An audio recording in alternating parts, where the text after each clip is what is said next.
Welcome, everyone. My name is Amar Kisabati. I'm a technology manager with the Solar Energy Technologies Office at DOE. First, a few quick reminders. This Zoom call is being recorded and will be posted on DOE's website. If you do not wish to have your voice recorded, please do not speak during the call or disconnect now. If you do not wish to have your image recorded, please turn off your camera or participate only by phone. If you speak during the call or use a video connection, you are consenting to the recording and to the use of your voice or image. We will post the recording of this webinar on our website, so please visit energy.gov/i2x. Another reminder, the chat function feature in Zoom is disabled, but you are able to ask us questions, so please use the Q&A feature, and we'll try to get to all of your questions today in real time if we can, but if not, we will get back to you as soon as possible. And now it is my pleasure to introduce Jim Olgrim, the Acting Director of the Wind Energy Technologies Office, for his opening remarks. Jim? Thank you, Amar, and welcome everyone. My name is Jim Olgrim. I'm the Acting Director of the Wind Energy Technologies Office at the Department of Energy. Thank you very much for your time and interest in this important topic. We're here today to kick off the Interconnection Innovation Exchange, or I2X, led by the Solar Energy Technologies Office and the Wind Energy Technologies Office. The goal of I2X is to make interconnection of solar energy, wind energy, and energy storage faster, simpler, and fairer on both the distribution and transmission grids. The Interconnection Innovation Exchange program is built on the premise that we must come together to solve interconnection challenges, which can be highly technical and sometimes seem impossible to solve. How many times have we heard the words like, "it can't be done," or "we've reached the limit"? And by working together, we surprise even ourselves with workable solutions. Please join us as a partner if you have not done so yet. Just in the last week since we announced the program, we have over 200 partner organizations. So thank you to all. We are fortunate today to have the Secretary of Energy joining us. Secretary Granholm is greatly interested in simplifying the interconnection process so we can quickly add more clean energy generation while keeping the grid strong, stable, reliable, and more secure than ever. So join me in welcoming Secretary Granholm. Great. Thanks, Jim. And hello, everybody. It is a treat to be with all of you as we officially launch the Interconnection Innovation Exchange, I2X. I personally am especially grateful to our 3 national lab partners, Pacific Northwest National Lab and NREL, the National Renewable Energy Lab, and the Berkeley Lab, and 193 organizations who've already joined this initiative, even as we're just launching. So it's a $3 million effort, and it comes from President Biden's bipartisan infrastructure law, and it's going to address a key challenge that's been slowing our progress to our desired clean energy future. So our administration is really laser focused on reaching 100% clean electricity by 2035. And obviously that's not only essential for tackling climate change, it's also going to boost our energy security and our energy independence with homegrown clean power. And it will also lower energy costs, by the way, for American families significantly. So to get there, we need to bring a whole host of clean energy technologies online as fast as possible. The same sense of urgency is really behind President Biden's announcement yesterday. If you caught it, he's authorized the Department of Energy to use the Defense Production Act to accelerate domestic manufacturing of clean energy technologies like solar panels or transformers or heat pumps. And that means more clean energy projects are going to get online even sooner. But according to the Berkeley National Lab, we are already leaving, this is mind-blowing to me, 1,400 gigawatts of solar, wind, and battery capacity untapped. 1,400 gigawatts waiting to be connected to the grid. And that's at the bulk transmission level alone. There's even more in the distribution system. So, here's the thing, that 1,400 gigawatts is about what we need to reach a critical milestone of 80% clean electricity by 2030. So if we could get all that capacity online, I mean, imagine how much faster we'd reach our climate goals. Imagine how many families we'd help by lowering their energy bills and keeping the lights on during storms. Imagine how many more construction workers or engineers or electricians that we could hire and build those projects. Instead of imagining, though, let's actually start making it happen together. And so that's exactly what the I2X initiative is all about, getting clean energy connected to the grid much faster and making it simpler and cheaper and fairer.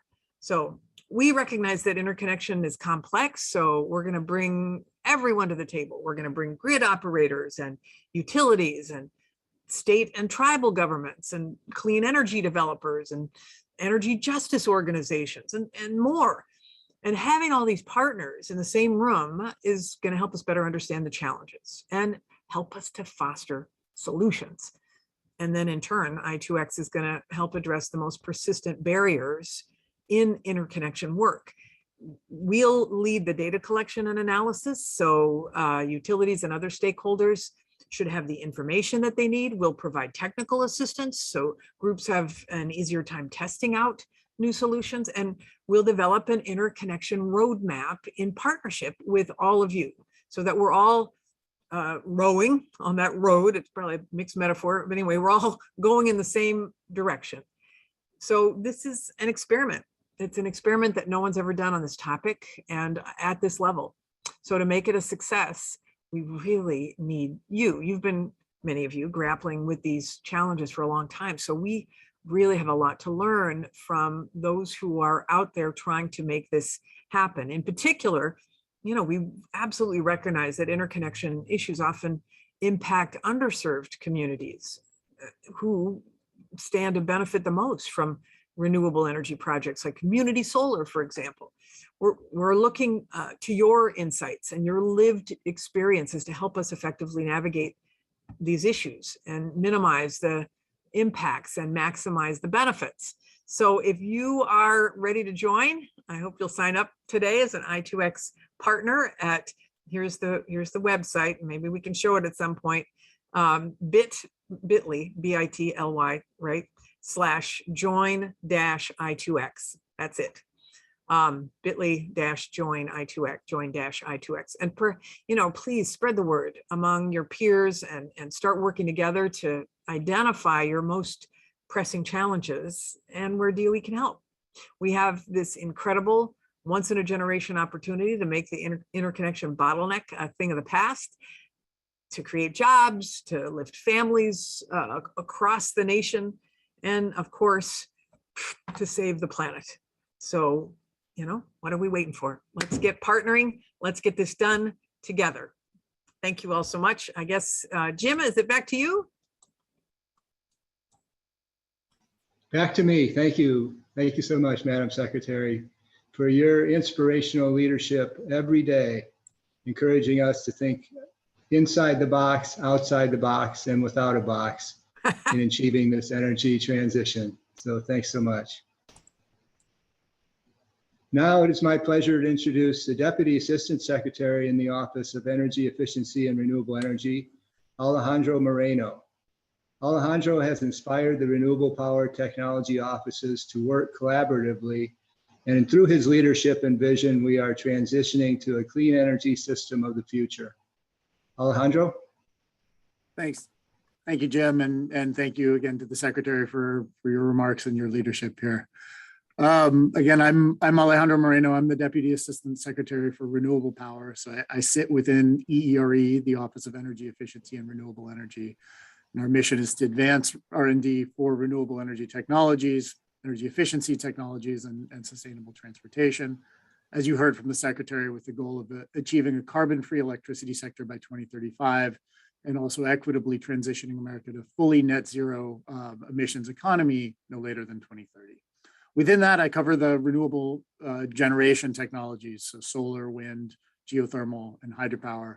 And I'm incredibly proud and excited to see this partnership between two of these offices on an issue that's really so critical to them. And so just very quickly as context, why is interconnection so important? Well, we recognize that in order to reach fundamentally the goal of 100% carbon emissions-free electricity by 2035, we need a tremendous amount of new clean energy generation, at least a terawatt, potentially more of new generation, a lot of which is likely to come from wind and solar, given their cost competitive nature. In addition, renewables can provide a host of other benefits, of course. It's just allowing new, more resilient configurations of the power sector, particularly resilient to some emerging threats related to climate change, related to cybersecurity. More affordable modular options for growth, more opportunities to have local control over your power supply. And of course, deploying clean energy can create new well-paying jobs and economic opportunities. But while most clean energy projects really only take a few months to build, is one of the big advantages they bring, more and more often they can take years to get permission to interconnect to the grid. We know that interconnection queues are backlogged. 93% of over the 1.5 terawatts of projects in the queues right now are solar, wind, and storage. Solar specifically is over half of the queue at more than 700 gigawatts. And we know that today's interconnection processes, because they can be really complex and can be costly, they also tend to favor incumbents who have the resources and know-how to add new generation to the grid. And can disadvantage new generation, particularly community scale generation. That really has a strong potential to increase access to the benefits of clean energy for everyone, but because the projects tend to be smaller in scale, they're more sensitive to costs and can become quickly too expensive to build if grid upgrades, for example, are required for interconnection. And so we know this has to change. We know we won't reach the level of renewable growth that we need unless we're able to enable faster, simpler interconnection to the grid, combined with improving grid capacity in disadvantaged communities. These are critical both to achieving the scale of renewable generation and clean energy generation that we need to meet our goals, and the key to doing so equitably. The good news is we really have an opportunity to do things differently and to do it together. We know that improving the interconnection processes, they can lower administrative and cost barriers, excuse me, and really level the playing field, create new opportunities for projects to come in and compete equally on even ground with each other. Also to give new businesses the opportunity to compete. And we know that there are roles here for everyone, whether it's regional transmission operators, whether it's utilities, whether it's the project developers themselves. Everybody can do things differently. And that difference can be throughout changes in the written interconnection procedures, how we approach certain problems, how we approach putting in and communicating the designs of individual projects.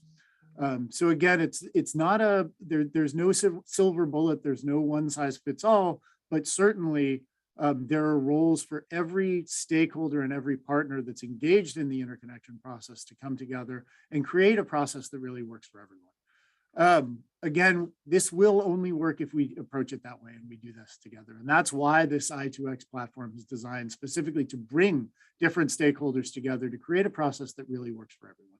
If the process only works for one group of stakeholders and not the rest, it doesn't work. I do want to point out that part of what enabled this program to take place is the bipartisan infrastructure law.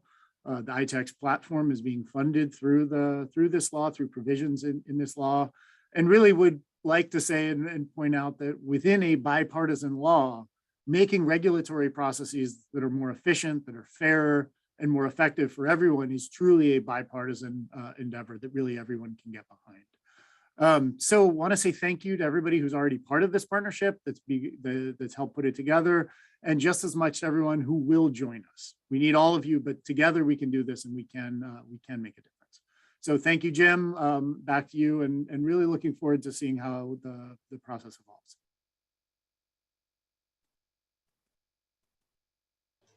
Thank you, Alejandro, for your leadership and facilitating the deep collaboration with EERE, as well as a diverse set of other stakeholders that are involved in this. as we embark on this transformation journey of years to come. Back to Amar. Thank you, Jim, and thank you, Alejandro and Madam Secretary, for your leadership and inspiration. We will transition now to our programming. We will give you about 10-minute overview of the I2X program, and then followed by an hour-long panel discussion in which we dig deep into the elements of the program starting at 1:30. And before we close today, we would like to do a 10-minute interactive exercise around 2:30 to prioritize interconnection challenges with you. So please stick around and please participate because we need your feedback. Now it's my pleasure to introduce Dr. Cindy Bothwell. Cindy is a senior grid integration engineer with the Wind Energy Technologies Office. She brings a wealth of knowledge and experience in all things interconnection, and we are so lucky to have her as part of our I2X team. Cindy?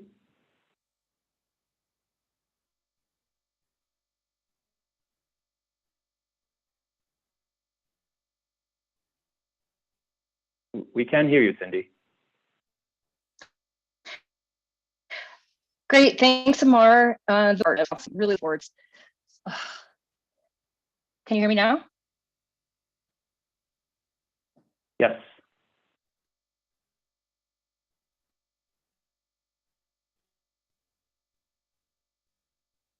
It seems like you're lagging. It might be better to turn your Okay, video great. off. Thanks, Amar, for partnerships with the solar. Okay, is this better? Yes. Okay, the Wind Office has been very fortunate to work with you in the solar office in the past, and I'm really looking forward. I'll appreciate the great support we have received from all our leadership. Each of you in the audience has a perspective on interconnection. All of you know that this is a big challenge, but only a few of you might work across the entire breadth of the I2X program. So I'm going to provide a little more background on interconnections and bring everyone up to speed, then give you the big picture on the mission, the program pillars, and the inaugural leadership team. Next slide, please. First, let's look at the simplified flow chart of the interconnection process.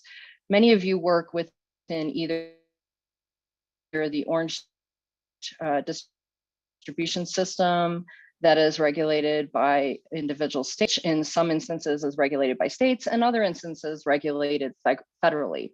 A few of you may be involved in projects of varying sizes and are familiar with both, yet these processes have regional differences. Not shown explicitly here is the process for new projects that qualify under FERC 2222.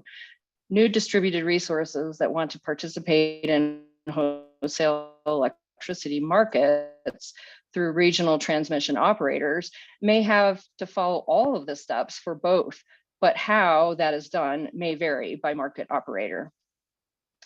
Are you starting to get confused? If so, you are not alone. One of the goals of the I2X is to help streamline and standardize where possible to achieve in part simpler and faster process.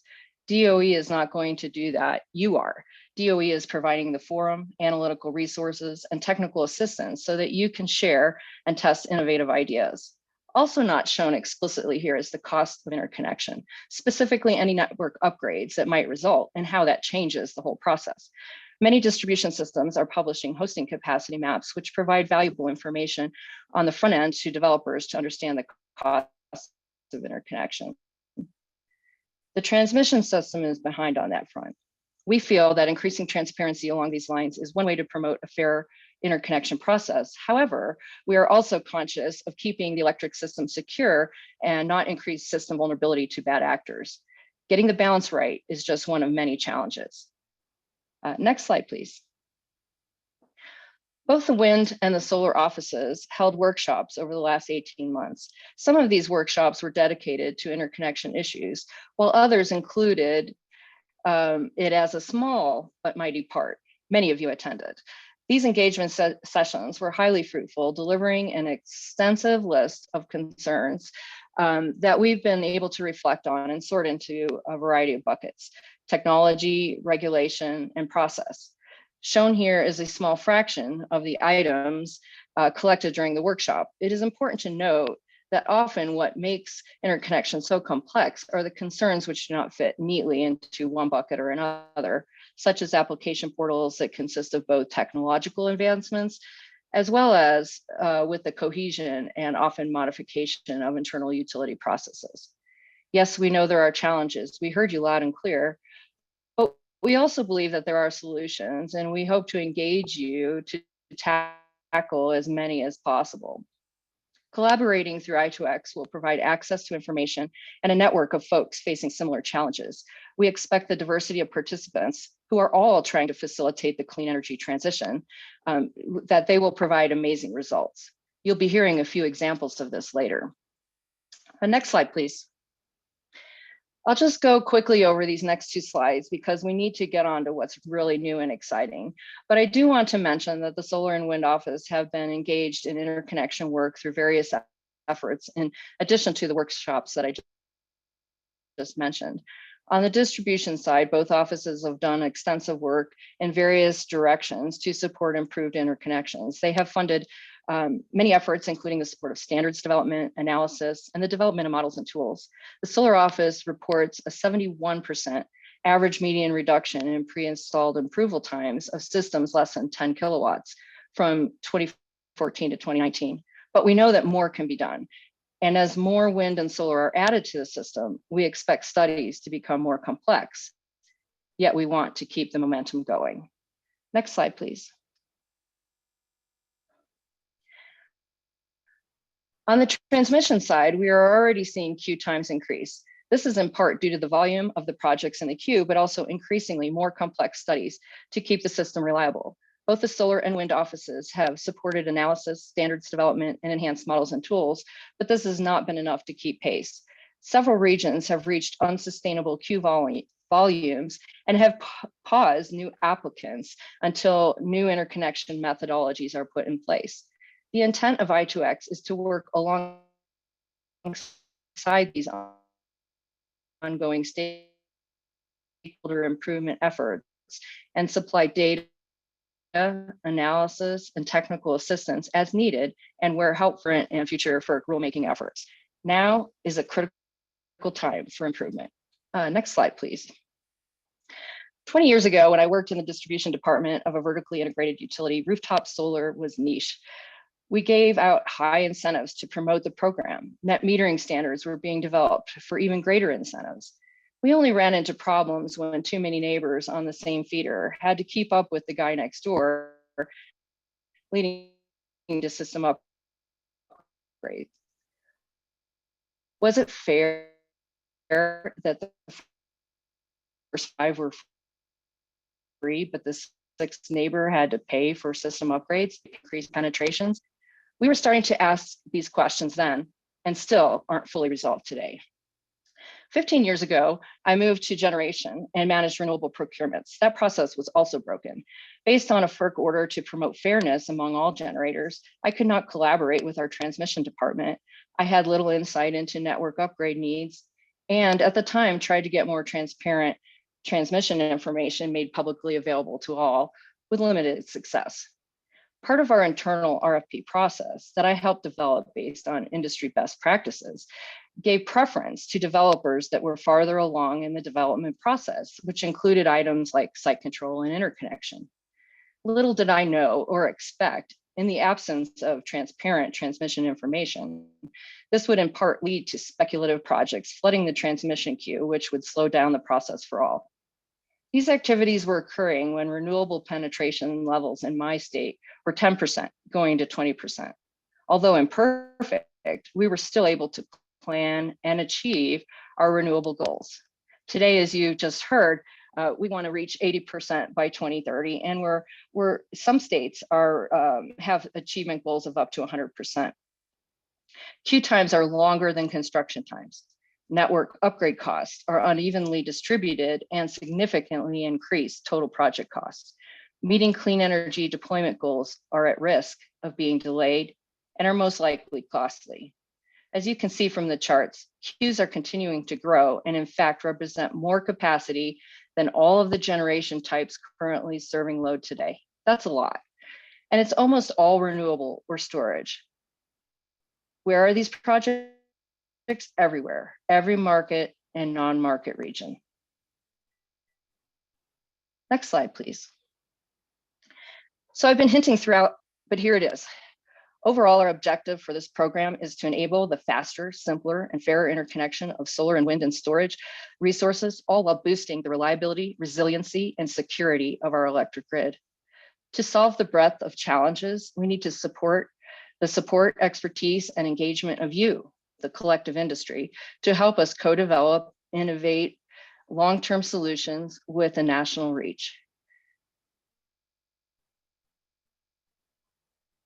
Based on our prior engagement with many of you, I2X is a necessary foundation to ensuring our country's success and ramping up to the necessary renewable deployment speeds we need. I will briefly describe each of these pillars, then you'll hear more details in a panel format. The first pillar is the development and management of a one-of-a-kind national scale stakeholder engagement platform focused on working with you to discern key challenges, evaluate proposed solutions, and promote collaboration and knowledge exchange. There will be educational components to bring new entrants up to speed. There will be subgroups that share common challenges, and it will be possible to exchange data to enhance the next pillar, data collection and transparency.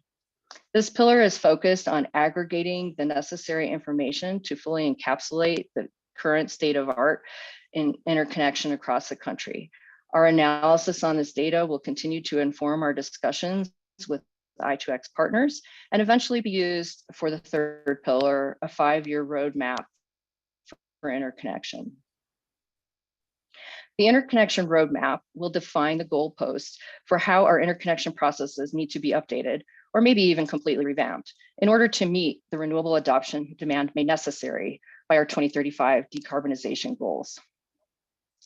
Finally, we will maximize the solution and pathway adoption by providing technical assistance. I will now spend my final minutes giving you more details on our team. Next slide, please. As I mentioned, I was previously a contributor to the problem. Fortunately, now I also have the opportunity to be part of the solution along with you and my colleagues.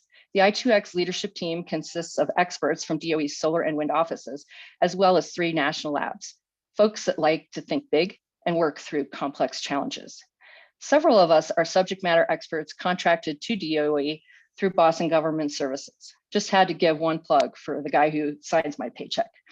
Many of the folks pictured will be presenting parts of the program. The others were very instrumental in getting us here today. Each member has unique perspectives and areas of expertise. Together, our experience spans hundreds of years across every aspect of interconnection,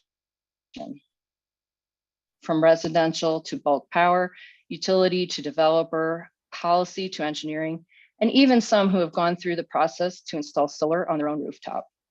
Distributed wind helped me convince my homeowners association, and I'm ready. I have a few acres with an annual average wind speed of over 21 miles per hour, even at ground level. So come on.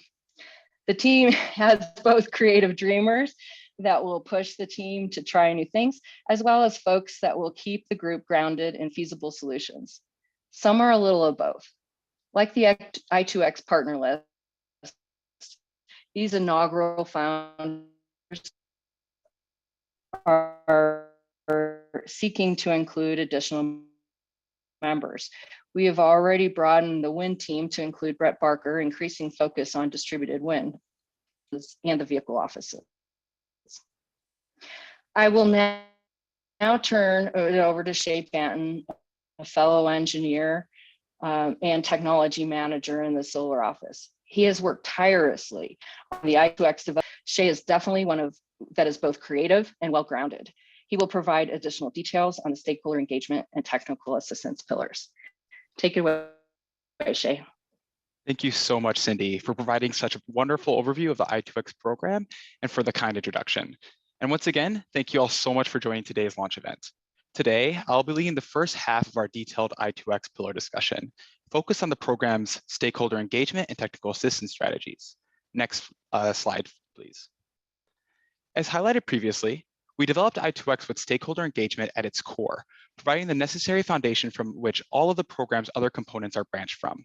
With interconnection being such a complex space consisting of a wide range of stakeholders with varied and unique interests, we must ensure that our program partners are representative of the diverse stakeholders that make up the interconnection landscape.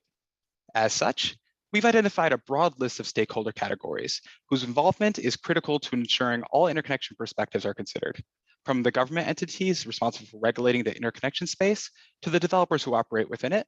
Each stakeholder group is equally important to informing the research and development efforts of the I2X program. As of today, we've identified the following stakeholders: government agencies, including those from state, local, federal, and tribal nations; utilities, ranging from local cooperatives to large investor-owned companies; independent service operators responsible for managing the interregional bulk power system; nonprofits, such as industry trade associations, research institutions, and advocacy groups, such as those working in the energy justice and environmental conservation sectors; and for-profits, consisting of developers, consultants, off-takers, and solution providers. Each of these stakeholders play a key role in interconnection, and thus a key role in supporting our nation's decarbonization efforts. Note that this list might not be comprehensive, but we look forward to receiving your feedback on this shortly during a later interactive feedback activity. Next slide, please. We've also spent a great deal of time examining the many ways in which we can best engage with you, our stakeholders. Our plan is to leverage a network of working groups where regional, topic-focused, and sector-specific groups will be convened and tasked with items such as defining the most prevalent problems and brainstorming potential solutions. The formation and length of these groups will be dynamic in order to provide the necessary flexibility to shift our focus based on current priorities. For instance, some of our regional groups might initially be formed based on common geographic segmentations, but may later be modified to segment based on something like ISO territory, if determined to be more useful for problem identification and coordination by I2X leadership and partner feedback. Other working groups will be sector-specific, which has been identified as an important and necessary segmentation to providing stakeholders with a safe space to discuss concerns most prevalent to their types of organizations. Lastly, topic-centered working groups, which will likely be our most common subgroup structure, will be dedicated to certain topics within the interconnection space and be open to stakeholders across the spectrum. Some initial challenges to be investigated in early working groups will include how to incorporate energy justice into the interconnection process and what lessons can be learned from experienced I2X partners and how they overcame common interconnection barriers. Within our first year, we also plan on launching an online engagement platform, which would allow similar working group-like structure spaces for continuous engagement and feedback. The launch timeline for this platform has not yet been set, but will be shared with partners as soon as more information is available. Next slide, please. The final pillar I'm presenting on is technical assistance, in which our goal is to provide access to various TA opportunities to support our partners in their interconnection reform efforts. And just as the engagement structure described previously had built-in flexibility, the TA pillar is completely open to new ideas from partners on how best to deliver information or resources. Listed here are only a few potential ideas drafted by our leadership team, with the expectation that your feedback during today's interactive session and participation in our various engagement efforts will continue to help us create and develop new types of TA that best address the issues most pertinent to you. For example, as we develop and vet new queue management methods, targeted TA opportunities will be made available either through direct or widespread training. Or if our engagement sessions discover a major interconnection processing barrier that a tool can solve, I2X will develop, share, and then help deploy said tool to the relevant partners. Other TA opportunities will include providing direct access to interconnection experts, such as our soon-to-be launched interconnection office hours, providing various new entrant training opportunities to lower introductory barriers to entry, certification-like training programs for new tools, and much, much more. Ultimately, we strongly believe that we as a DOE need to provide you, our partners, with multiple opportunities to receive the assistance you need to make meaningful progress in your interconnection reform efforts. Next slide, please. And with that concludes the overview section, and I will move on to our panel discussion. We have three astounding panelists from across the US who are incredibly passionate about enabling the renewable energy grid of tomorrow through thoughtful interconnection reforms today. I will start by introducing each panelist before moving into the discussion. Our first panelist is the esteemed Naomi Davis, the CEO and founder of Blacks and Green, a community-based organization that focuses on closing America's racial health and wealth gap via the new green economy, and that is tailored to empowering and rebuilding communities of color. Thank you so much for joining us, Naomi. Next, we have an old friend of mine, Kat Cox-Arslan, the Director of Interconnection Policy at Borrego, one of the country's largest solar and energy storage developers, EPC and O&M companies with more than a gigawatt of solar and nearly 200 megawatt hours of energy storage built across the country. Thank you so much for participating in today's event, Kat.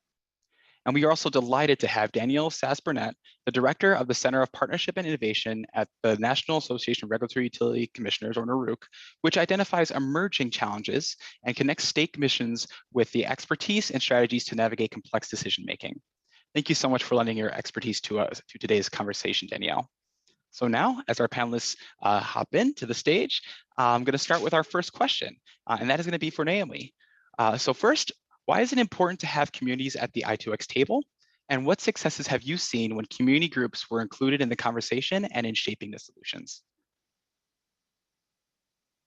Oh, you're still muted, Naomi. Thank you, Shay, and great work on the part of this group for early engagement efforts.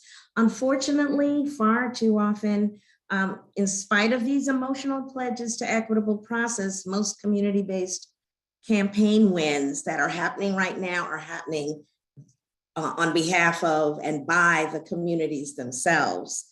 Those of us on the front line are happy here in Chicago that there has been some success with the climate action plan, that there has been some deep engagement and some early engagement, not by all accounts, but by many. And we have a final report here that has incorporated in a very intentional way some of the direct and very concrete feedback from community-based organizations. But you have way too much of the other. And for example, in Pembroke, sacred Black farmland here outside in the peri-urban area of Chicago, intruded upon with fake community engagement by the gas company Nicor, where we are understanding for the record that the need for community engagement is real, but the practice requires a budget, line items, and it requires metrics, concrete metrics for achieving equitable, meaningful engagement. Absolutely, couldn't agree with you more. Thank you so much, Naomi, for that insightful comment. Kat, given your experience with interconnection-focused stakeholder engagement across several jurisdictions, what are your thoughts on the importance of bringing communities to the table? Yeah, thanks for the question, Shay. I think what we've seen time and time again is that no single entity has a complete answer to our interconnection challenges specifically. And we've had really positive experiences in stakeholder forums that have been created to discuss interconnection, because it does create more equity and voice to renewable energy developers that may, vary in size and resources and capabilities. We do think grid planning is a very critical area that is very much related to interconnection, where communities really need to be at the forefront of the conversation, because we are talking about multi-value infrastructure needs, right? Not just the infrastructure needs that we have as renewable energy developers, but the infrastructure needs that the communities have. And so, we do see an incredible amount of value, and we've yet to, we're starting to see, I think, maybe some level of engagement. And I think, some frameworks as to how that can be done in the most productive way is one thing where I think the I2X conversation could be incredibly valuable. Thanks, Kat. Really appreciate those remarks. And Danielle, in your extensive experience bringing together community leaders and regulators, what successes have you seen, and have there been any related challenges? Successes and challenges, certainly. We have a handful of early adopter states that have really worked through processes of updating their interconnection standards and processes. We frequently talk to our members about the IEEE 1547-2018 interconnection standard, which just when you say it out loud, is going to be a challenge to think through. And that's in fact exactly what's happened.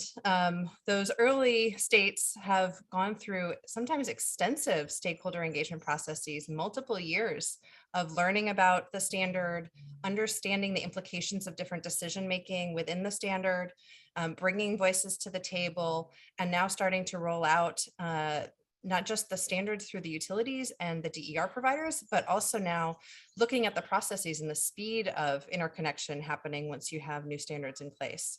And so we have a handful of states that are now trying to have interconnection ombudsmen or adjudicators. We also have a whole tranche of states that see that they absolutely need to make these updates and changes and are poised to get started, but a little bit unsure of exactly where to start and how to get their arms wrapped around this entire challenging space. Thank you so much for that feedback, Danielle. One common thread I want to kind of hint at that I kind of heard from all of you speaking is the involvement of stakeholders in this long, kind of grueling process, sometimes not able to, directly connect with these communities or doing so half-heartedly. I think one concern with the I2X program we have is with, in particular, overburdening these stakeholders, especially those from the community. And so I was wondering, maybe Naomi, you can kind of answer this. How do you think about managing stakeholder resources to prevent overburdening? Yes, it's really, really important to understand that what you're doing is building a relationship. This is not a check the box kind of thing. So part of you will intuitively understand and experience when you're creating a spirit of kinship, where you're building relationship for the long haul, because this isn't going to be solved overnight. And so part of the practical way that you do that is through the kinds of things that build relationships, events and convenings that are perhaps agendaless around food and beverage, starting there. And when you get into the nuts and bolts of this very complex, discipline, do it a little bit at a time. Go an inch deep and a mile wide before you begin ladling on tons of data. Make sure that it's something that you can explain to a third or fifth grader. Because when you do that, you can be sure that community leaders in the community will be able to take the nugget and carry it in the way that you want to see it dispersed widely. Absolutely. Yeah, that insight is super, super crucial for us, and we really appreciate that feedback. We'll definitely take that back and incorporate into the I2X program and our various educational opportunities and technical assistance opportunities that we hope to provide. Our next question, we'll move on, is to Kat with Borrego again. So Kat, what interconnection topics or priorities are most important to organizations such as yours? Yeah, no, thanks, Shay. I think about this in kind of two buckets. And first, I want to say I love the theme of simpler, fairer, faster. And so in that vein, my first is really around creating more consistency, quite frankly, between states and utilities by identifying solutions and process changes that may have already come about in states that have seen significant renewable energy deployment. I'm not saying we've landed on the best practice in certain states, but certainly there's a starting point that we could share. And that could be things like queue management reforms, improving and streamlining the modeling and studying of resources, whether they be distribution or transmission connected, standard adoption within interconnection rules, to mention a little bit about what Danielle just mentioned. And then one of my favorite topics, not to throw an acronym at you, but protection standards like DTT or direct transfer trip. So there's a lot of knowledge to be shared between states, between utilities, between stakeholders that could really help bridge a widening gap in interconnection best practices and help maybe even potentially, I would like to think, avoid queue backlogs in those states that are just approaching their clean energy deployment within that state. The second bucket is really around the ability and forum to take a more proactive view on what our grid needs, process needs, and technology needs are going to be in the next 5, 10, 15 years. We're going from interconnection issue to interconnection issue. And sometimes as a community, we may need to pick our heads up and think about where we're going.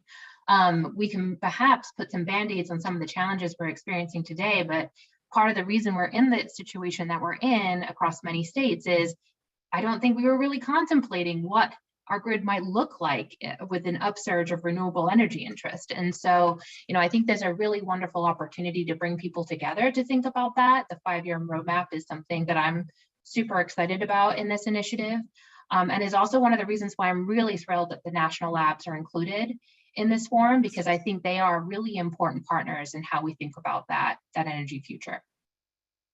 Thank you so much, Kat. Yeah, when I think back to my experience as a developer, yeah, direct transfer chip is definitely a topic we probably want to include in our topic-specific working groups. Definitely something very interesting, very technical that definitely needs to be dissected more thoroughly. So I do want to ask that same question actually over to you, Danielle. What topics or priorities have your stakeholders, various regulatory commissioners, considered or identified as being targets of the I2X program? Thanks, Shay. Probably slightly different set of issues than Kat mentioned, but not divorced from them, of course. For our members, they really just need help. They need help getting their arms wrapped around these issues. They're particularly understaffed with engineering expertise. Digging in on technical and potentially operational details is not an area of traditional scope for commissions. And as Naomi mentioned, the collaborative stakeholder work, which is essential for this consequential of an issue, is an emerging area of progress. I think sort of looking across the country at the commission activities. And so at NARUC, we hear requests for assistance a lot across a wide range of areas. This is certainly at the heart of many of them right now, though, particularly for support in identifying what definitions, what settings, what requirements should the commissions be incorporating into the administrative rules that govern how the utilities process interconnection requests. Do they need to update? Do they need to rewrite? Do they need to come up with whole new approaches for ensuring that the processes from the commission perspective and their stakeholders are transparent, are fair, and are just and reasonable, in line with the public interest that the commissions all have to abide by? Also, any requests, any support for stakeholder engagement, something that NARUC has been working in partnership with DOE on in developing stakeholder engagement guides and reports on intervener compensation, on collaboration with consumer advocates, a variety of resources, but there's always more to be done, and more support around facilitation is another opportunity as well. But ultimately, exactly what Naomi was saying, I have in my notes, helping the commissions understand so they can also explain the implications of these different decisions and practices is what they really need the most help with. Thank you so much, Danielle. Education is definitely going to be a center point of the I2X program, if providing those resources to as many people as possible. We are running a little bit low on time, so I do want to give the opportunity for Naomi to weigh in on a different question, which is what types of interconnection technical assistance would energy justice focused organizations like you like to see be offered by the I2X program? We are definitely ready, willing, and able to engage with what we call technical allies pool, lawyers, engineers, and industry analysts who can help us understand the infrastructure of utilities. That means what business models they're using, where the money comes from, where it goes, the ability to not just receive intervener compensation as some PUCs are offering, but to also understand a financial structure for earlier participation on behalf of neighbors. What we know is that there is a threshold issue of the condition of homes in Black and Brown communities that is not being addressed. And weatherization writ large is that threshold place. We have many seniors, homeowners who are entitled to, after so many years of service in their communities and as customers to the utilities, to have the comfort, the security, the reliability of the new renewable energy that everyone is excited about, but which too few of our homes in the Black and Brown community are prepared to receive. So the deferred maintenance issue must be addressed. The ability to negotiate as peers across the table, it's really complex information, and it's a lot of it. We have done the best we could as community-based organizations, and damn good, I might even say, with just a smattering of the knowledge needed to really negotiate in our self-interests and bring home the bacon to our communities. So good on us, and good for the future that is going to level the playing field with the technical expertise that's needed. Wonderful, wonderful answer. Thank you so much, Naomi. I'm gonna maybe ask for a quick, 20-second answer, rapid fire for some of these ones from you all. I'd love to get your initial thoughts. So as you all have heard, the mission of I2X is to enable simpler, faster, and fair interconnection for solar and wind energy resources. So when it comes to simpler, I'd like to turn to you, Kat, for a quick response. What does simpler mean to you when it comes to interconnection? Predictable. I can expand and take more of those 20 seconds, but predictability is one of our most important criteria. Perfect, short and sweet. Really appreciate that. And Danielle, I would love to hear what your thought is on the term faster when it comes to interconnection. I think we're looking for, our members are looking to see that if there is space on the grid for connecting without any upgrades, that can happen in a very timely manner, so that customers can actually customers can activate the systems that they want to be installing on their homes to meet their own energy needs and priorities, and that also support broader state goals and national goals as well. Absolutely, optimization, getting those applications in the right locations. And finally, Naomi, how about fairer? Well, fairer means, look at the demographic of your place and then look at the demographics of your beneficiaries. How is the Black and Brown community represented in the beneficiaries, not only as customers experiencing savings, but the supply chain? We believe in Black community, Black contractors for Black communities, for example. How is that infrastructure of the costs and the structure of the process enabling Black and Brown participation at proportional levels? Absolutely, absolutely, couldn't agree more.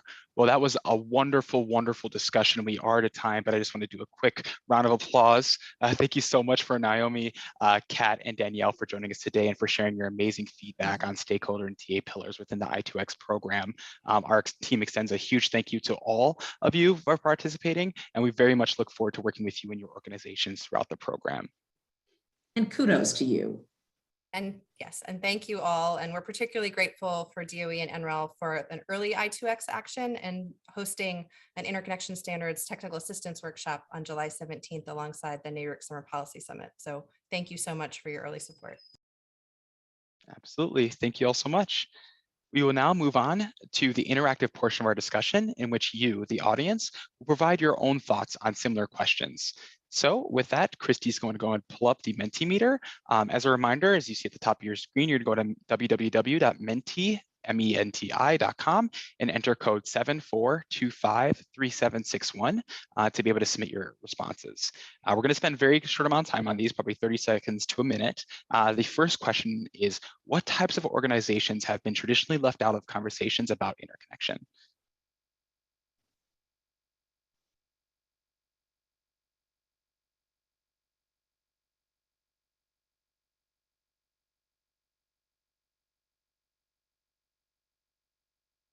Got some great responses thus far. Consumers, I see tribal nations, universities and academia, developers, HERS industry. Keep them coming.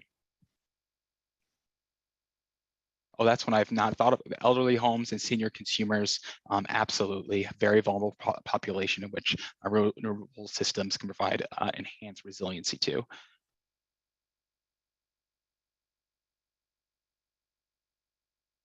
See some more entering in there.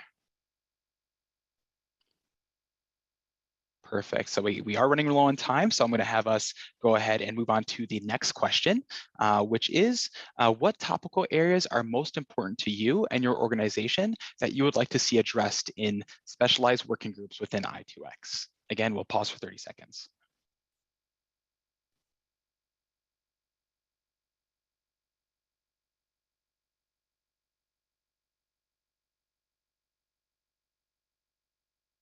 And if you're having trouble, again, it's www.menti.com and code 74253761.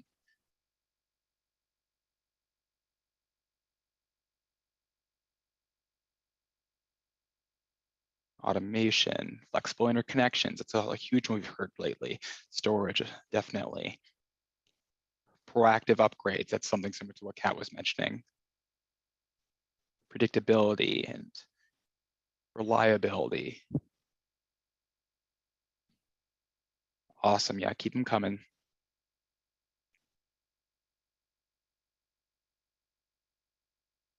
Great levels of participation, everybody. Really, really appreciate this feedback.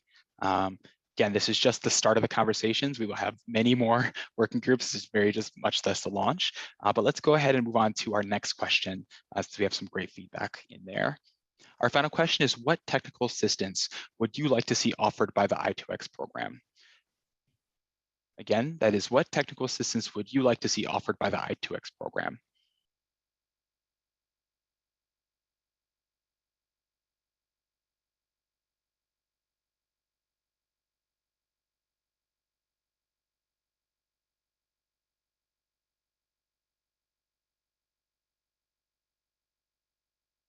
Oh, that's one I haven't heard of before, haven't seen before. Middle school STEM program support, really interesting. They are the future. Commissioner learning, very similar to what Danielle was mentioning throughout her remarks. Best practices, that is the DOE's bread and butter, so definitely on our agenda. ENT studies and modeling, form filling, detailed studies, Q reform. This is awesome. So we are nearing the end. So I just want to say again, thank you to all the audience members. That does conclude our interactive feedback session for the stakeholder and TA pillars. Again, this is just an introductory conversation. We have several working groups we're planning on doing and really excited on engaging with you more and on a deeper level. Now I would like to introduce Dr. Thomas McDermott of Pacific Northwest National Laboratory. Tom has been an incredible asset to the I2X team, whose immense catalog of work in power systems and leadership contributions to grid integration standards have already done wonders in setting the foundation for the renewable energy transition. Tom, the floor is yours. Thank you, Shay. Yes, I'm Tom McDermott, a chief engineer and solar subsector lead at Pacific Northwest National Laboratory. My experience includes developing technical standards like IEEE 1547, developing software tools, and performing impact studies.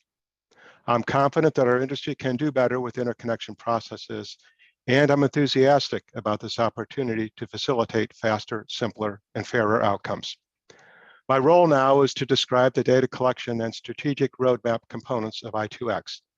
We need metrics based on data to measure progress and identify the most significant barriers. Some of this data is already available from sources like the LBNL reporting. Next slide, please.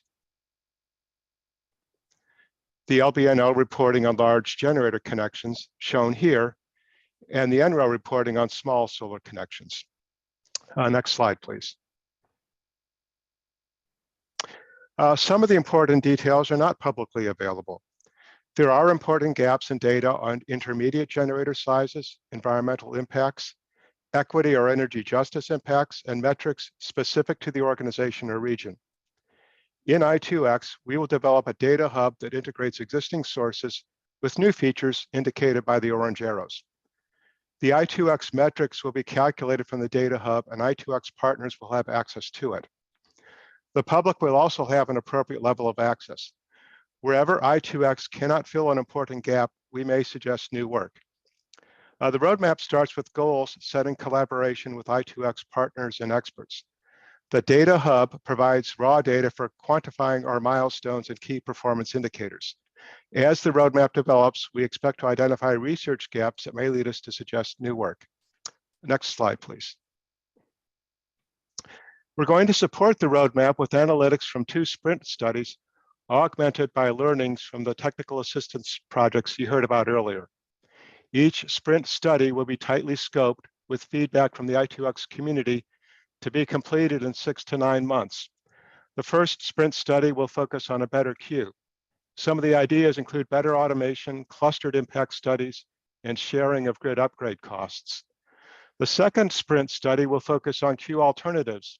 For example, an auction-based process of hosting capacity or grid needs, informed by experience with auctions of broadband spectrum.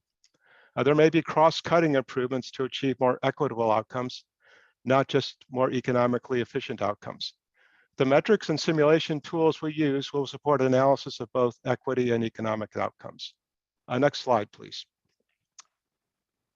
In parallel with the sprint studies, we will prepare an interconnection studies guideline for bulk power and utility scale DER interconnections. The technical scope includes modeling, tools, equipment, automation, grid reliability, system conditions for study, the role of standards, criteria for restudy, and the role of electromagnetic transient, or EMT models, at different points of the process. This guide will be a separate document with details and examples written for engineers and referenced by the main roadmap. Next slide, please. The main roadmap will include separate sections for the bulk power and distribution systems, or large and small generators, with attention to the boundaries between them. There may be different approaches for regulated and unregulated jurisdictions. We may propose new tools, such as PV watts for grid connections. We also need to define achievable metrics for improvement over a 5-year horizon. For example, to reduce the cost of time, the cost or time of interconnection by 50%. The right number may vary by state, region, or operating entity.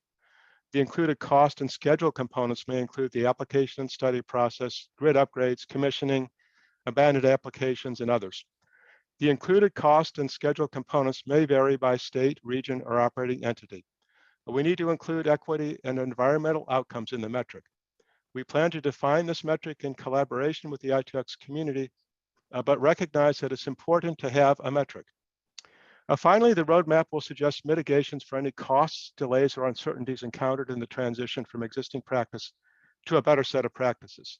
From the I2X community, we need your ideas, review, data, and active participation. There will be opportunities to provide feedback and review along the way and participate in some process improvement simulations. One of the early milestones is to define and simulate process improvements by December 31st this year. The first drafts of the Interconnection Studies Guide and the Strategic Roadmap are due March 31st next year. Also by March 31st, the Data Hub is due to have 1 year of public data for I2X metrics, including the test systems and tools used in our sprint studies. So we're eager to get started. Next slide, please. We've assembled a panel of 4 experts to give us their perspective on the state of interconnection processes. First up will be Bailey McGalliard, Lead Strategy and Analytics Consultant at Duke Energy.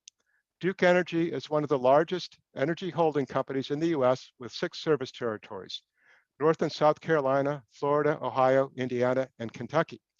As of January 1st, 2022, Duke Energy had 5.6 gigawatts of connected third-party and utility-owned solar in its regulated service area, including 2.4 gigawatts of distribution connected utility-scale solar. So at this point, I'd like to put the slides away, and every panelist bring up your video. We'll switch to spotlight mode. Good afternoon, everybody. Bailey, thank you for joining us, and you get the first question. What are Duke Energy's challenges or limitations in providing publicly available data? Absolutely. Thank you so much, Tom. And first, let me just say what an honor it is to be here. Hi, everyone. As mentioned, my name is Bailey McGalliard, and my group supports the regulated interconnection process, from studying the grid impacts of proposed generators to commercial operation. In the Carolinas, we recently underwent a transition to the way we conduct studies, going from a serial first-come, first-served process to a cluster-studied process, where proposed projects are clustered together and then evaluated for grid impacts in groups. As an organization, we maintain a variety of public reports supporting this interconnection work. Many of these are required per tariff or regulation, while others we provide as a service to our interconnection customers. Some examples of those include hosting capacity maps, queue status reports, and study results. And as a result, we offer an array of reports, which all tell similar but different stories. This environment creates a unique opportunity for the data to be misinterpreted or misused. Thank you, Tom. Thanks, Bailey. Our second panelist is Ryan Quint, Senior Manager, North American Electrical Reliability Corporation, or NERC, whose mission is to assure the effective and efficient reduction of risks to the reliability and security of the grid. Ryan, thank you for joining, and could you please tell us what is NERC's perspective on the interconnection process? Great, thanks, Tom. Thanks for the opportunity to be part of the panel, and NERC's excited to be a partner of the I2X initiative moving forward. The electricity sector is undergoing a massive transformation of the resource mix and the technologies that are being used to plan, design, operate, and restore the bulk power system. NERC's core focus is on ensuring reliable operation of the bulk power system in the face of this changing resource mix, both in the near term and in the long term. NERC continues to assess reliability risks in both timeframes. For example, our recent summer reliability assessment and numerous disturbance reports highlighting systemic inverter performance issues that are not being adequately addressed during the interconnection process. Even this past weekend, we had one of our largest inverter-based resource disturbances to date that we are just now starting analysis on. These issues are growing and becoming more commonplace and posing larger and larger reliability risks unless we do something about it. The current interconnection requirements and interconnection study processes are not equipped to handle the new resource base. Some of the issues include equipment modifications and rework throughout the process, which adds complexity and slows down the process. The desire for regional flexibility, which then leads to disjointed and disparate interconnection requirements and processes, which we've heard from past panelists.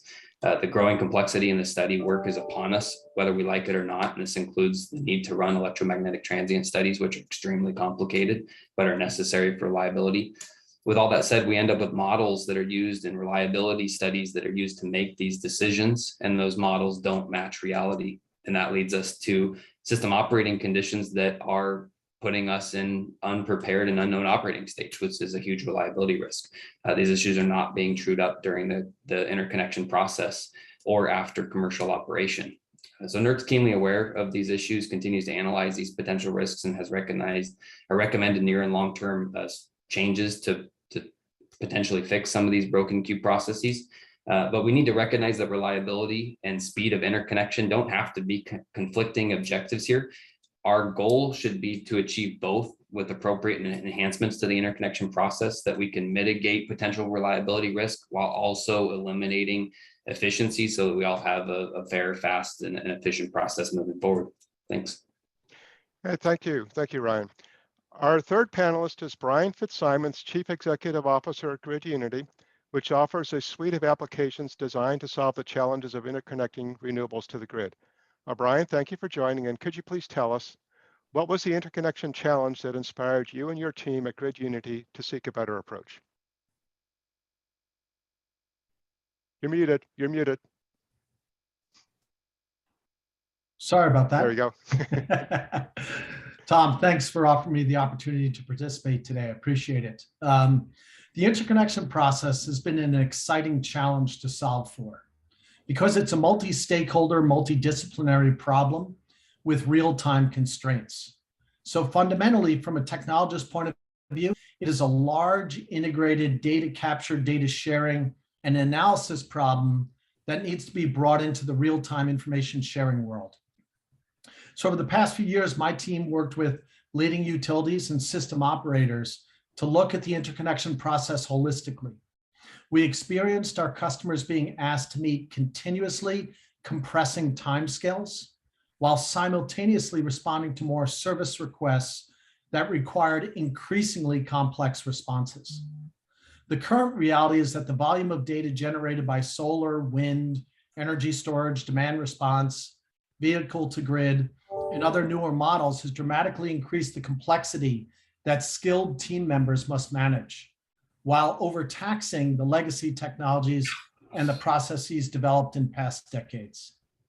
Grid Unity has created a scalable cloud-based solution that aggregates and validates all this data. It standardizes the interconnection, it automates engineering analysis, and ensures the highest quality grid models. Now our customers like MISO and others are able to shorten the interconnection application process by providing accurate feedback to applicants in real time, even as volume and complexity continue to grow. This is where we focused, and we're excited to continue to work here. Thanks, Brian. And our fourth panelist is Charlie Smith, Executive Director of the Energy Systems Integration Group, or ESIG, an educational association that focuses on providing resources and education to the engineers, researchers, technologists, and policymakers for our evolving electricity integrated energy systems. Charlie, thank you for joining. And please tell us, how can we learn from interconnection success stories elsewhere? Thanks for the introduction, Tom, and very happy to participate.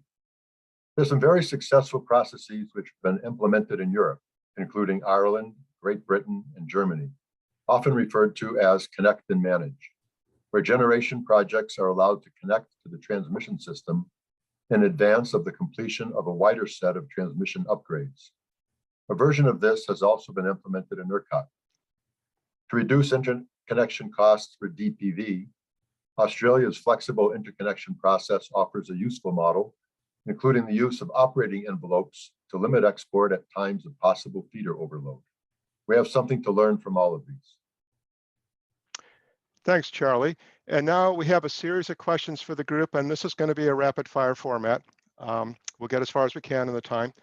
But Ryan, you're first. How should we quantify faster, fairer, and simpler interconnections? I think the key word there is the quantify piece, right? So we need to develop measures of success that assess the root cause issues that we face, not the symptoms. And these will look much different than the metrics that we hear so much about today, right? The dropout rate is a symptom of the broken process. It's not the cause of the issue, right? So can we assess the time frame in which a project is ready to be interconnected and sitting there waiting, right? The timeline slack, if you want to call it that. Can we assess the number of restudies that are necessary because equipment changes are made at the last minute?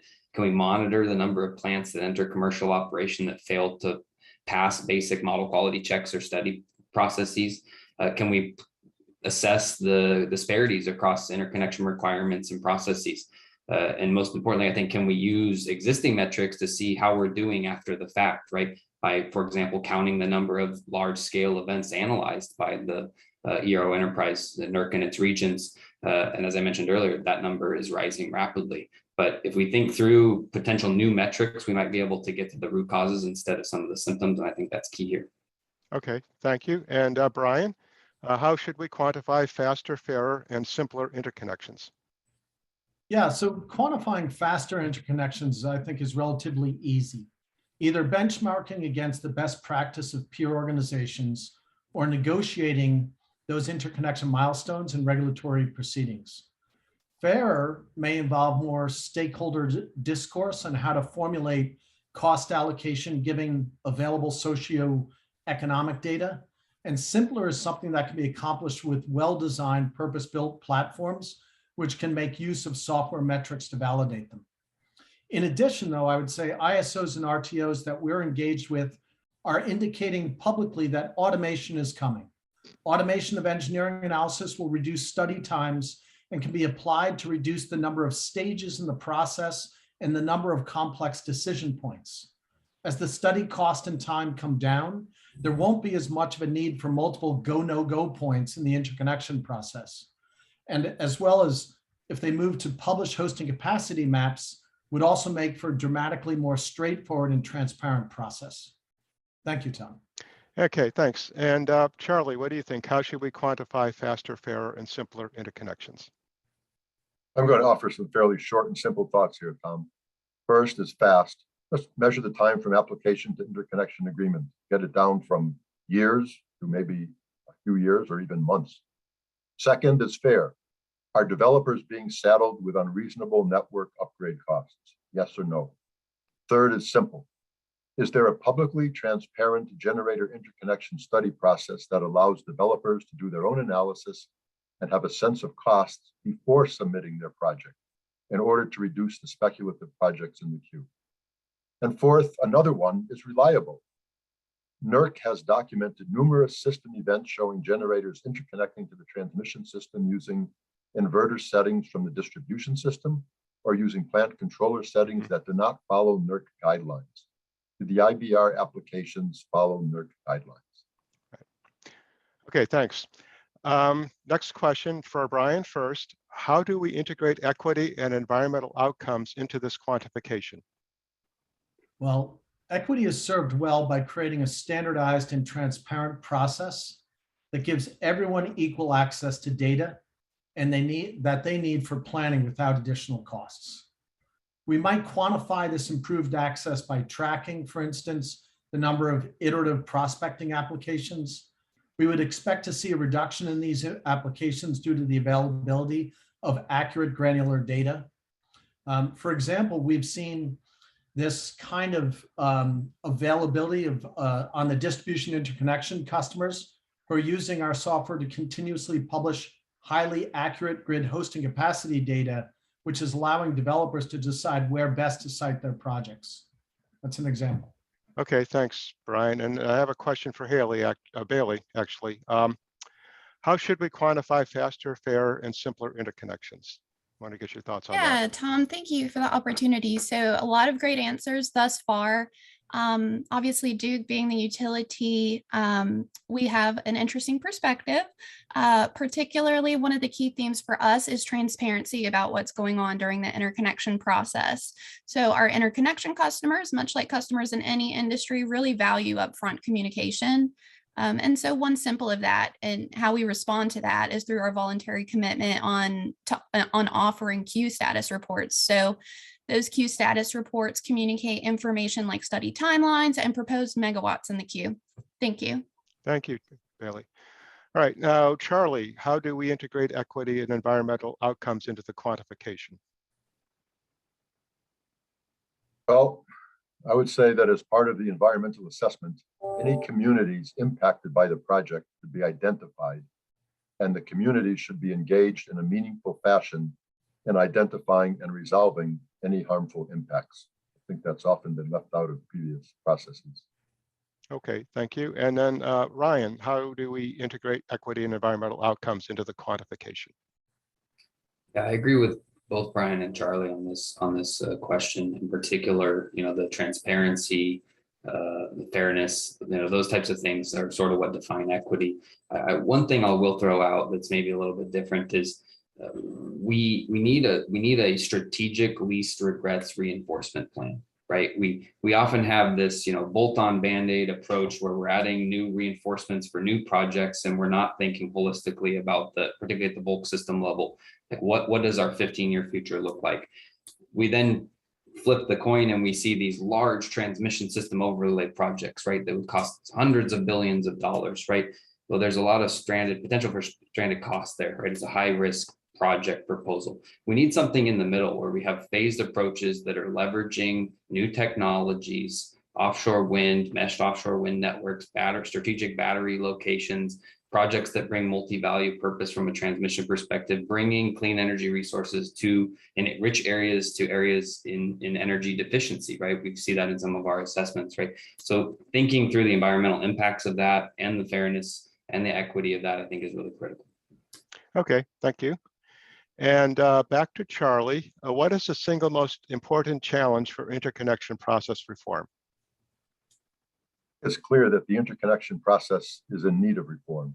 With nearly 1,400 gigawatts of wind, solar, and battery projects stuck in the interconnection queue, something needs to be done to break the logjam. The backlog may delay or prevent achievement of commitments that states, utilities, and Fortune 500 companies have made to scale up their renewable energy use or reduce their pollution. The most important challenge to be addressed is the separation of the transmission planning process from the generation interconnection process. We need to stop doing transmission planning through a serial interconnection process. Thanks, Charlie. And Brian, what are your thoughts, the single most important challenge for interconnection process reform?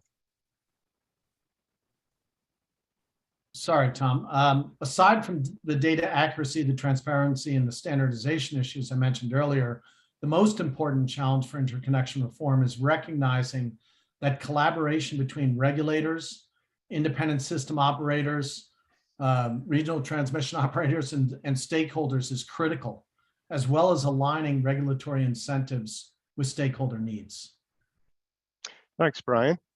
And this one is for everybody. Bailey first. What are some near-term improvements or low-hanging fruit?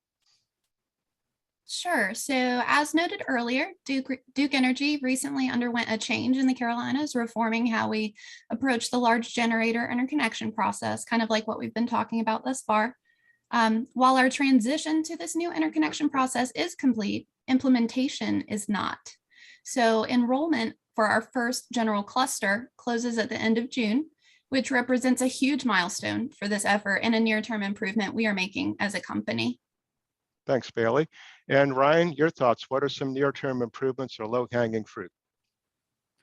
I think the first thing that comes to my mind is why are we running reliability studies with guesses, right? With massive assumptions, right? Those studies then become entirely useless and essentially lead to the rework, which is why the interconnection queue is, or why the interconnection timeline is elongated unnecessarily, right? We need to eliminate the speculative nature of the queue. We need to study only legitimate projects, select equipment, then run studies, make sure the requirements and the milestones are crystal clear, streamline that process to the extent possible, validate at the time of commissioning, then that everything worked out as appropriate, and disincentivize discrepancies that come in at the very last minute. If we get it right early, the process falls in place. The problem is that we don't get it right early and the process falls apart as we get further down the road, closer to the commercial operation date. The goal here is to minimize rework. Okay, thank you, Ryan. And Brian, what are your thoughts?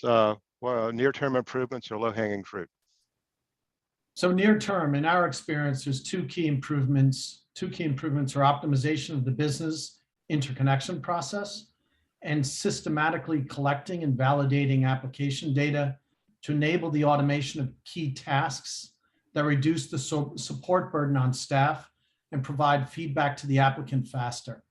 Even if there are interconnection costs, the sooner an applicant is made aware of them, the faster they can make an informed business decision concerning their investment.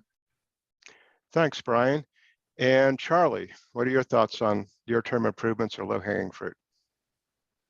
Well, generation interconnection based on the principle of connect and manage, when combined with a proactive transmission planning process, offers the most timely and cost-effective solutions. I would say take a look at ERCOT. Projects can be developed and interconnected within 2 or 3 years. In other regions, the interconnection study process itself takes longer than that. Yeah. Upgrades are focused more on local needs, similar to the Energy Resource Interconnection Service, and are recovered through postage stamp rates. Network constraints are managed through market dispatch, which imposes high congestion and curtailment risks on interconnecting generators due to insufficiently proactive multi-value transmission planning. Okay, and we're just about out of time, but I want to go to the last question for everyone. 1 or 2 or 3 word answers. Finally, what does it take to adopt a new interconnection process? Bailey first. Sure. Logistically, there's obviously many pieces that factor into adopting a new interconnection process. But from Duke's standpoint, successful change in this space is founded on a stakeholder-driven process. This became clearer than ever to us with the extensive, nearly 2-year stakeholder engagement process we initiated in support of our queue reform efforts. We believe engaging the right stakeholders at the right time is the best way to affect process change in a timely manner. Thanks, Bailey. And Brian? I think it takes 2 things. Externally, there must be continuous collaboration, as Bailey has said, with all stakeholders. And internally, there must be strong leadership, coupled with the proper technology to provide flexibility for staff to collaborate and innovate as they're asked to meet ever-changing regulatory requirements. By the way, Tom, I know some cool software that can help in this area. Oh yeah, sure. Okay. Shameless plug, I'm sorry. Charlie, your thought, what does it take to adopt a new process? I think a lot of good thoughts there, but I think it will also require changes to the existing FERC procedures and agreements, the LGIP, the LGIA, the SGIP, the SGIA, and as the other speakers said, a concerted cooperative effort among all the parties, FERC, NERC, project developers, OEMs, utilities, system operators, all the people in the process. Thanks, Charlie. And Ryan. Yeah, I agree with that, what everyone said. I think we need collaboration, innovation, transparency, and then there's this delicate balance of we need improved standardization to the extent possible, while also providing sufficient flexibility to help streamline the process. Okay. Thanks again to all the panelists, and we're going to move into some audience participation again through the Mentimeter process. So could we bring up the questions, please? So the first one is simple. IEEE 2800-2022 inverter-based resource interconnection to the bulk power system was just published. When does your organization expect to adopt it? And so there's a few time ranges there. If you don't know what it is, then you can say you don't know or never. But this is one of the thoughts we have, those of us developing standards, in order to have an impact, jurisdictions have to adopt it. And we're hoping to make things better through the development of these standards, but there is a time lag in getting the work done and when it can have an impact. So most people don't know, which is expected. Let's move on to the next question, please. These are more open-ended. This one was just to get in practice. Could we go to the next question? So just put in a few words. We're interested in your feedback. What would it take for stakeholders to adopt new metrics and practices for interconnection processes? And think about the confidentiality of data here as well, but just in general, what do you think it would take to adopt new metrics and practices? Okay. Carrots or sticks? That makes sense. Knowledge, that's one thing that I2X hopes to provide, is knowledge and best practices and facilitate the others. These are great ideas.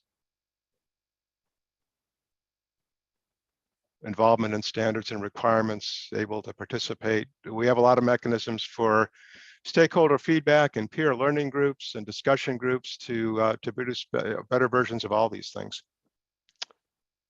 Okay, let's go to the next question. How should we incorporate energy justice and environmental factors into interconnection success metrics? So in other words, quantifying them. And this is something, again, we are interested in ideas to make it concrete. So please type in some words, phrases, ideas that we can follow up on. How should we incorporate energy justice and environmental factors into interconnection success metrics? I hope you're all thinking about it, because the words are slow in coming. We're counting on you to provide ideas. Great. Community solar, equity, interroad into success metrics from the start. Yeah, that's a big aspect in my mind, and it's something we're going to try to accomplish. Community solar, community wind, local measurements. Okay, I think we have time for one more. Okay, we'll just give it a few seconds. People are typing. Okay, next question, please. The last one, what kinds of help could I2X provide your organization to improve interconnection processes? So this is related to Shay's question about the technical assistance projects, but we think of technical assistance as solving immediate problems. This is more looking down the road at things that could inform our roadmap. And by the way, I said the early deliverables for the roadmap are in a matter of months. We call it a 5-year roadmap. It may take 5 years to effectuate a change, but we don't want to wait 5 years to get the first work product out. So these are going to help us prioritize our efforts. Thank you very much. You can keep typing in. I will start the transition to the next phase. I thank everyone for your feedback and the panelists too. We'll consider all this as we launch I2X. It's going to be a big homework assignment to look at all the Q&A questions were added. I've looked at some of those along the way. But right now we're going to move to prioritization exercise facilitated by Amar Kusabati of the Solar Energy Technologies Office. Well, thank you, Tom, and thank you for our speakers and for all you for participating. So as you know, we start unpacking sort of the issues with interconnection. And I want to go through this 10-minute exercise, an interactive exercise. As you know, interconnection covers a wide range of issues and topics. While we tend to think of interconnection issues in terms of, two separate domains, jurisdictionally, bulk power versus distribution. It's important to think, as many of the speakers have highlighted, to think holistically, to think of it as a system as a whole, and especially as we see the interplay between bulk power and distribution in the years to come. So as you know, we try to think of a lot of these challenges. They're very interrelated, they're very intertwined, and I can see people already started sort of answering the first question, which is around this dimension around technology and engineering. And so the question is, what are we have about 5 sort of 4 challenges that we highlighted, but we wanted also for you to put more of these challenges. This list is incomplete. We know that, and this is why we're reaching out to get your feedback. So this is really trying to get a sense of where you think we should be thinking first, which issue we should address first. So I see a lot of responses here. Still people are shifting up and down. This is really fantastic, and I appreciate the feedback. Maybe we'll give it another minute before we switch to another dimension. We talked quite a bit about the application administration and process change that happens at the organization level. Perhaps we stop this prioritization for this dimension and start thinking about the other dimensions. So the application admission and process change. Let's switch to that, Christy. All right, so we have a number of options here. The first one I highlighted is sort of the volume and the quality of the interconnection requests. As been highlighted already, there's a lot of speculation that we see in the interconnection queues. We already talked about automation and the need to augment and help the human resources, or the human resource availability to process interconnection queues. That's an issue. Interconnection request modifications, procedures, and rework. That's also an issue that came up in the discussion. And needless to say, the grid data and informational asymmetries came up quite a bit. So that's another issue. And finally, the equity barriers in application processes. That's also another issue. We'll see, people are, the order is shifting. Obviously, there's no perfect order here. We want to get your thoughts on what you think is the most important elements to address first. But as you all know, as we have already discussed, all of these issues are really intertwined. You cannot really deal with them separately. It's a complex web of issues. Okay, let's take another 30 seconds to give people a chance to share their votes here. And before we transition to the last dimension, which is, I think, it's the favorite one around markets and regulations. So let's give it a couple of more seconds here. And let's go to the final dimension here, which is around markets and regulations. So the first one is sort of cost allocation methods for interconnection-related grid upgrades, regulatory alignments, compliance and enforcement issues, grid upgrades, construction and regulations, transmission capacity planning and expansion. We already talked about this one. And finally, this institutional, not coordination only, institutional coordination between transmission and distribution, but also institutional collaboration between the distribution and the transmission side of the grid. And please type, if you have any other challenges that you want to highlight, please do so. You can use the other and type in your comments. We will take a look at all of these, and let's give it another maybe 10 seconds before we transition to the closing. This has been an amazing event. You have been amazing as an audience. Our speakers have been amazing and engaging. So this is a really great start for the I2X. It's really driven around the center core of collaboration and innovation.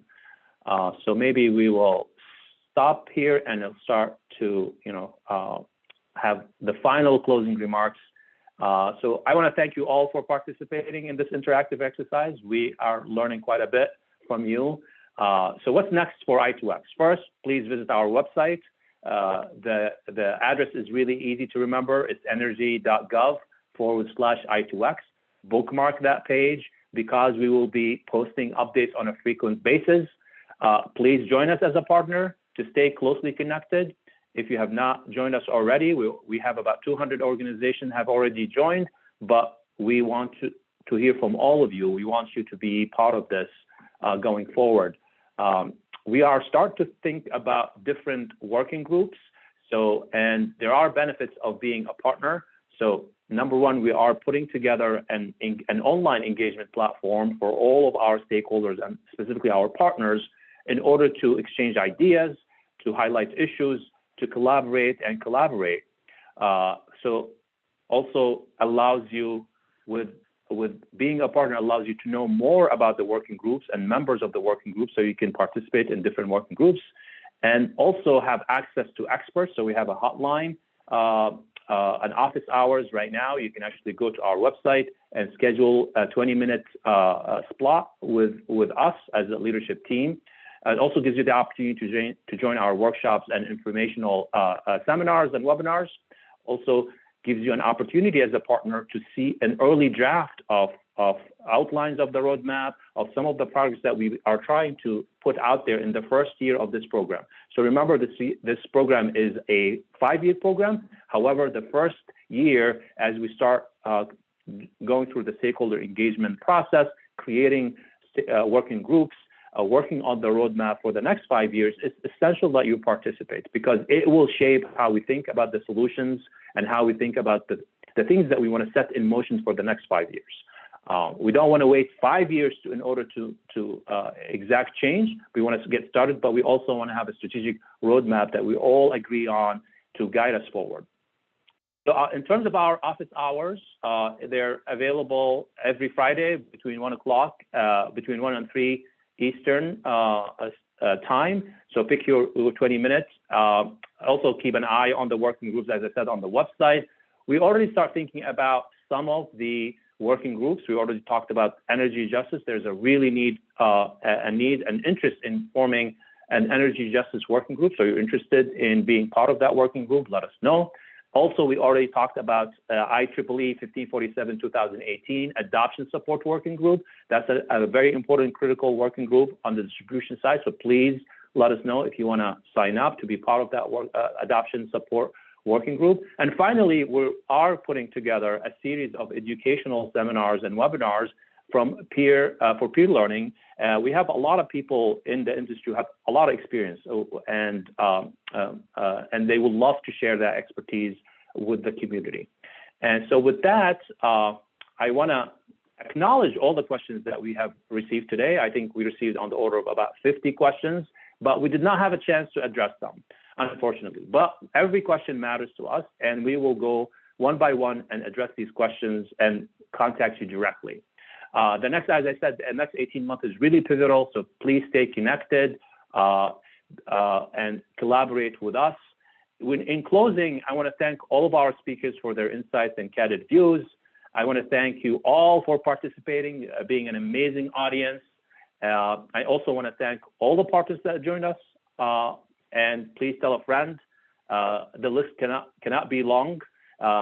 We always need more partners because it's a really difficult and challenging issue. We want all hands on deck in order to address it. And finally, I want to really thank all of the DOE staff who worked with us on this program tirelessly over the months, especially our comms team, our ops team, and our finance team, both from the solar office and the wind office. And finally, something to think about next time we meet, please think about what it means to you when you think about simpler, faster, fairer, and better for the grid. Think about what these words mean to you or to your organization. And next time we meet, I would like to hear your thoughts on that. And with that, I really want to thank you all for being an amazing audience. And we will close that webinar by now. And thank you all.